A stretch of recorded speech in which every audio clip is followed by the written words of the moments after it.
नमस्कार। आज मैं आपके लिए इस वीडियो में कक्षा 10 का जो हाफ ईयरली एग्ज़ाम हुआ था, अर्धवार्षिक परीक्षाएं हुई थी, उसके जो बहुविकल्पीय प्रश्न थे उनके उत्तर लेकर आई हूँ। और ये जो बहुविकल्पीय प्रश्न हैं इनके वन लाइनर आंसर जो इस वीडियो में बताऊंगी।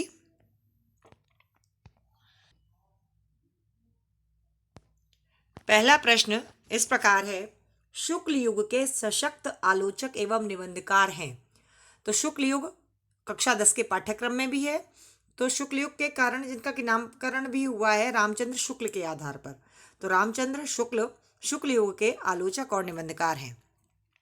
प्रश्न नंबर 2, ध्रुव स्वामिनी नाटक के लेखक। ध्रुव स्वामिनी नाटक के लेखक कौन है? जयशंकर प्रसाद, जो कि छायावाद युग में अर्थात शुक्ल युग में ही आते हैं, क्योंकि शुक्ल युग के ही अन्य नाम है प्रसाद युग और छायावाद युग और प्रेमचंद युग। और ध्रुव स्वामिनी के अलावा जयशंकर प्रसाद के और भी प्रसिद्ध नाटक हैं जो अगली बार परीक्षा में हो सकता है पूछ लिए जाएं। स्कंदगुप्त, चंद्रगुप्त, जन्मेजय का नागयज्ञ, विशाख, अजातशत्रु, अग्निमित्र, एक घूंट, राज्यश्री, प्रायश्चित, कल्याणी, परिणय, सज्जन, कामना, करुणालय और एक घूंट, ये इनके ऐतिहासिक नाटक हैं और इनको ऐतिहासिक नाटककार के नाम से भी जाना जाता है। अगला प्रश्न आया था, गुलाब राय द्वारा रचित आत्मकथा। गुलाब राय ने जो आत्मकथा लिखी उसका नाम था मेरी असफलताएं। और गुलाब राय भी शुक्ल युग के ही रचनाकार हैं। अगला प्रश्न था, मैला आंचल। मैला आंचल उपन्यास के लेखक कौन है? तो मैला आंचल जो उपन्यास है उसके लेखक हैं फणीश्वर नाथ रेणु। और फणीश्वर नाथ रेणु ने ये जो मैला आंचल लिखा है ये आंचलिक उपन्यास लिखा है। रस मीमांसा के लेखक, रस मीमांसा जो कि एक समीक्षात्मक सैद्धांतिक रचना है, सैद्धांतिक समीक्षा की गई है इसमें रसों की, और इसके जो लेखक हैं वो हैं आचार्य रामचंद्र शुक्ल। अगला प्रश्न है, रसिक प्रिया के रचनाकार। तो रसिक प्रिया के रचनाकार कौन है? केशव दास। और केशव दास अगली बार पूछ लिया जाए कि किस युग के हैं, किस काल के हैं, तो यह रीतिकाल के हैं। रीतिकाल के भी कौन सी धारा के हैं? रीतिबद्ध धारा के। रीतिबद्ध धारा में वह कवि आते हैं जो लक्षण ग्रंथ लिखा करते हैं। तो इस बार रसिक प्रिया पूछा है, हो सकता है अगली बार पूछ लिया जाए कि कवि प्रिया किसकी रचना है, तो कवि प्रिया भी केशव दास की ही रचना है। सुभद्रा कुमारी चौहान का जन्म वर्ष है। अब ये आपके पाठ्यक्रम से प्रश्न पूछ लिया गया, जीवन परिचय सुभद्रा कुमारी चौहान का। और तो इनका जन्म वर्ष क्या है? 1904। और आप लोगों को कई बार क्लासेस में भी बताया जाता है कि सुभद्रा कुमारी चौहान महादेवी वर्मा से बड़ी थी, एक ही हॉस्टल में पढ़ती थी। तो महादेवी वर्मा के जन्म क्या है? 1907 और इनका 1904, 3 वर्ष बड़ी थी ये महादेवी वर्मा से। संस्कृति का अध्ययन के रचनाकार। अच्छा, आपके में जो प्रश्न आया था वो प्रश्न थोड़ा सा घुमा के आया था। वो क्या आया था? उसमें प्रश्न था कि उसमें प्रश्न इस प्रकार से था, जयप्रकाश भारती की रचना नहीं है, नहीं है करके प्रश्न दिया गया था। तो अगर आपके पास प्रश्न पत्र होगा तो आप उसमें देखेंगे कि बर्फ की गुड़िया इनकी रचना है जो कि बाल साहित्य पर आधारित है, कई बार परीक्षाओं में पूछी जा चुकी है। देश हमारा देश, यह भी इनकी रचना है। भारत का संविधान भी इनकी रचना है। और जो संस्कृति का अध्ययन दिया गया था वह डॉक्टर राजेंद्र प्रसाद की रचना है। और आपने यदि डॉक्टर राजेंद्र प्रसाद की जीवनी पढ़ी होगी तो वहाँ आपने इस रचना का नाम देखा भी होगा। अगला प्रश्न है, प्रकृति का मानवीकरण किस युग की प्रवृत्ति है? तो यह किस युग की प्रवृत्ति है? छायावाद की। चूंकि छायावादी ही कवि आपके पाठ्यक्रम में भी हैं, आपने महादेवी वर्मा को पढ़ा होगा जो कि छायावाद की हैं, और इन्होंने वर्षा को एक सुंदरी की तरह चित्रित किया है। तो यानी प्रकृति का मानवीकरण इन्होंने किया है। तो ये इसका सही उत्तर हो जाएगा कि प्रकृति का मानवीकरण छायावाद की प्रवृत्ति है। अगला प्रश्न इस प्रकार से था जिसमें कि आपके पूछे गए थे कि इसमें रस कौन सा है। एक कोई भी कविता की पंक्ति दे दी जाएगी, अगर आपका कॉन्सेप्ट क्लियर होगा तो आप उसका उत्तर दे पाएंगे। लिखा था, हे जीवितेश उठो उठो, यह नींद कैसी घोर है है क्या तुम्हारे योग्य, यह तो भूमि सेज कठोर है। ये इस तरीके की पंक्तियां आई थी और उसमें रस पूछा गया था, तो इसमें रस कौन सा है? करुण रस। और ये पंक्तियां आपकी जयद्रथ वध की हैं, और जयद्रथ वध जिसके के रचयिता मैथिली शरण गुप्त जी हैं, ये आपको पता होना चाहिए। और जिसमें कि विलाप किया जा रहा है जब अभिमन्यु जो है वो घेर लिए गए थे चक्रव्यूह में और उनकी मृत्यु हो गई थी, उस समय का वर्णन। हे जीव देश उठो उठो, यह नींद कैसी घोर है क्या तुम्हारे योग्य, यह तो भूमि सेज कठोर है। चलिए अगला प्रश्न था, रूपसी तेरा घन केश पास। ये आपके वर्षा सुंदरी में महादेवी वर्मा की पंक्तियां हैं, और यहाँ रूपसी कहकर के संबोधित किसको किया गया था? वर्षा रूपी सुंदरी। तो वर्षा रूपी सुंदरी कहकर संबोधित किया गया था वर्षा को, इसलिए यहाँ पर अलंकार कौन सा हो जाएगा? रूपक अलंकार।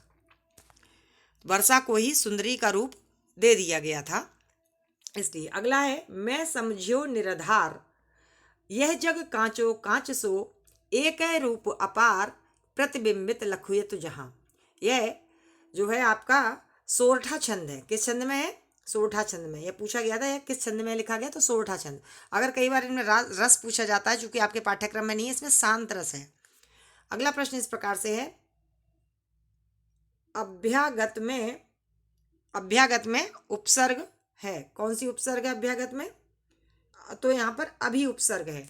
अच्छा, कई बच्चे इन चीज़ों को देखते नहीं है, तो देखिएगा, हमने आपको पाठ्यक्रम में जब पढ़ाया था तो हमने आपको ये भी बताया था कि इसमें यण संधि होगी। कैसे बनेगा ये शब्द? ये अभी शब्द था और दूसरा शब्द था आगत। अभी और आगत, और जो ई थी इसका क्या हो गया था? ई का या बन जाता है, ई का बनता है या। तो इसलिए जब हमने इसको संधि करते हुए लिखा तो भा रह गया आधा, और ई का जब या बन गया, और ये जो आगत का बड़ा आ था इसका ही स्वर यहाँ ले लिया गया और गत शब्द और लिख दिया गया, तो अभ्यागत शब्द बना। क्या शब्द बना? अभ्यागत। तो ई का या हो गया था, तो अभी उपसर्ग है, अभ्या उपसर्ग नहीं है। इसको ध्यान रखा करिए, क्योंकि यण संधि आपके पाठ्यक्रम में भी है, तो कहीं संधि से प्रश्न आ जाते हैं और कहीं उपसर्ग को मिला करके ऐसे शब्द बनाए जाते हैं, तो कंफ्यूज होने की आवश्यकता नहीं है। फिर दिया गया भीमार्जुन में समास। कौन सा समास है? द्वंद्व समास। जब इसका समास विग्रह करते हैं तो क्या बनेगा? भीम और अर्जुन, दो लोग हैं, इसलिए द्वंद्व समास है। अगला प्रश्न है, अक्षी का तद्भव। तद्भव शब्द क्या है? आंख। अक्षी का तद्भव हो गया आंख, तो ये आपको पता ही होगा। अगला प्रश्न पूछा गया था, क्या पूछा गया था? कि युष्मद के तृतीया विभक्ति एक वचन का रूप है। तो क्या रूप है? युष्मद शब्द जिसका अर्थ तुम होता है, जिसमें त्वम युवाम यूयम करके रूप बनता है। और आपको अगर याद हो, मैं क्लास में जब आपको याद कराती हूँ तो त्वम, त्वाम, त्वया, तुभ्यम, त्वत, तव, त्वयि, रे, क्लास में पढ़ाया था। त्वम एक वचन का, त्वाम एक वचन का त्वम और प्रथमा विभक्ति का, और त्वाम द्वितीया का, त्वया तृतीया का। तो यहाँ तृतीया विभक्ति का ही एक वचन पूछा गया था, तो क्या बनेगा? त्वया, ये पूछा गया था। अगला प्रश्न आया था, हस धातु लंग लकार उत्तम पुरुष द्विवचन। उत्तम पुरुष जिसमें कि आम, आवाह, आमह आते हैं, चूंकि विसर्ग लगी होती है, लेकिन यहाँ पर चूंकि लंग लकार है, आ लग जाता है। और उत्तम पुरुष में क्या बनेगा? अहसाव। क्या बनेगा? अहसाव। अगर शब्द रूप आपको या धातु रूप याद होते हैं तो दिक्कत नहीं होती है, कुछ चीज़ों को याद करना पड़ता है। अगला प्रश्न है, हम सब देखेंगे। हम सब देखेंगे, हम सब की संस्कृत क्या होती है? वयम। और देखेंगे, गागी गे, दृश्य धातु का रूप बनेगा उत्तम पुरुष के बहुवचन में द्रक्ष्यामः। इसका रूप बनता है द्रक्ष्यति, द्रक्ष्यतः, द्रक्ष्यन्ति, द्रक्ष्यसि, द्रक्ष्यथः, द्रक्ष्यथ, द्रक्ष्यामि, द्रक्ष्यावः, द्रक्ष्यामः। चूंकि उत्तम पुरुष बहुवचन का करता था, तो क्रिया भी उत्तम पुरुष बहुवचन की ही लगेगी। अगला प्रश्न है, तद स्त्रीलिंग शब्द का पंचमी विभक्ति एक वचन का रूप। चूंकि तद जो है यह भी आपके पाठ्यक्रम में है, और स्त्रीलिंग शब्द पूछा गया। स्त्रीलिंग के शब्द अलग बनता है, सा, ताम, तया, तस्यै, तस्याह, तस्याह, तस्याम, ऐसे रूप बनता है। तो पंचमी में भी और षष्ठी में भी रूप क्या बनेगा? दोनों का ही, स्त्रीलिंग का, तद का, तस्याह। ये भी पाठ्यक्रम में आपके हो सकता है अगली बार प्रश्न में पूछ लिया जाए। एक आध प्रश्न मैंने एक्स्ट्रा लिख दिए थे। जिन शब्दों का प्रयोग संज्ञा के स्थान पर किया जाता है उन्हें कहते हैं। उन्हें क्या कहते हैं? जैसे कि किसी का नाम है रवि, रवि जाता है, और रवि की जगह अगर हम रवि नाम का प्रयोग ना करें और संज्ञा के स्थान पर हम कहते हैं वह जाता है, तो वह क्या हो जाता है? सर्वनाम। तो ये कुछ ऐसे प्रश्न थे जो बहुविकल्पीय इस बार की अर्धवार्षिक परीक्षा में पूछे गए थे, और जिनका वन लाइनर उत्तर मैंने दिया, और साथ में विस्तार भी बीच में जहां मुझे लगी आवश्यकता उसको मैंने एक्सप्लेन भी किया। आशा है आपको समझ में आया होगा, और यदि समझ में आया हो तो प्लीज़ लाइक, शेयर और सब्सक्राइब करें, और यदि आपके कोई और प्रश्न हो तो कमेंट बॉक्स में अवश्य लिखें। तब तक के लिए नमस्कार।